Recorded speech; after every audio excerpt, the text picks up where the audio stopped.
Hi everyone, Elisa with JDiction, and in this video I'm going to show you how I mix two-part resin. It's Clearcast 7050 from the Epoxy resin store, and you've got the one-part hardener, two-part resin, and with this one it's got instructions on the bottle, which is handy. A lot of companies do that, but definitely make sure you read the instructions for your specific resin and see if there's any changes from what I'm showing you. And you always want to start with your hardener. And with this resin, it's a, again, it's 2-to-1 ratio, but you can measure it by either weight or volume. And with smaller amounts, I definitely like doing it by weight. Makes it just easier to be a little bit more precise. And then I'll just wipe off the opening there just to make sure there's no mess next time I open it up. And then I'll grab the number off my little digital scale, take that, multiply it by 2, and that's the number that I'm gonna then pour the resin. And the resin, which is part A, is definitely thicker than the hardener, so you want to keep that in mind when you're pouring, especially when you get close to the number you're gonna reach. And make sure you slow down a lot because you can definitely over pour the resin just because it's so thick sometimes. And again, with this, just wipe off the opening of the bottle and make sure you don't have any sticky resin. I've just got a plastic paint knife here that I'm going to use, and you just really want to make sure it's something that you can scrape the sides of your container easily with.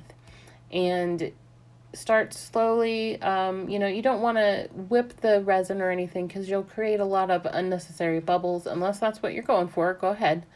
But make sure you scrape those sides, scrape the stick, and scrape the bottom because you want to make sure everything is mixed up.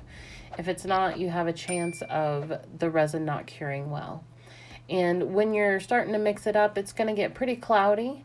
And basically, you just want to make sure that it is nice and clear when you're done mixing it, and all that's left are bubbles.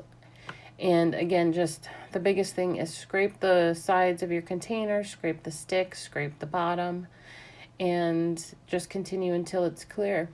The biggest thing that I watch for when I'm mixing resin is the wispies. That's what I call them. And you'll definitely be able to see it as it starts to clear. They'll follow your stick around, and that's what you're looking to not see anymore. And you'll know that the resin is then fully mixed up. It's right about 3 to 5 minutes of mixing, but I just keep an eye on the resin because temperature can play a difference in how quickly it mixes.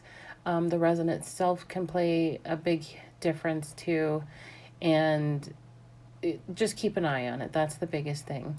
So just again, scrape your sides, scrape your stick, scrape the bottom, and continue stirring. I do like to keep the tip of the stick on the bottom of the container just to make sure I'm not creating excess bubbles. And just keep watching it. Keep watching those wispies. They will definitely follow your stick, so you can stir it just a little bit and stop, and you'll be able to see the curved line of a wispy. So you just keep stirring until all of those are gone and you no longer see them. I definitely notice as I scrape my side is usually when I'll continue to see them. So that's, again, why you want to make sure you scrape your sides, the stick, and the bottom, just to make sure everything in the container is good and mixed up. And so now it has gotten pretty clear. The only thing left are those pesky bubbles. And once I definitely don't see any more wispies, I'll continue stirring for maybe about 20 to 30 seconds more, just to give it an extra bit, make sure it is definitely mixed up. And if you guys have any questions about this, definitely let me know. I hope that helped. I'll include links down below for the products that I used and some discount codes. Check me out on Facebook and Instagram and my website, JDiction.com, where I have items for sale. And I will see you guys later.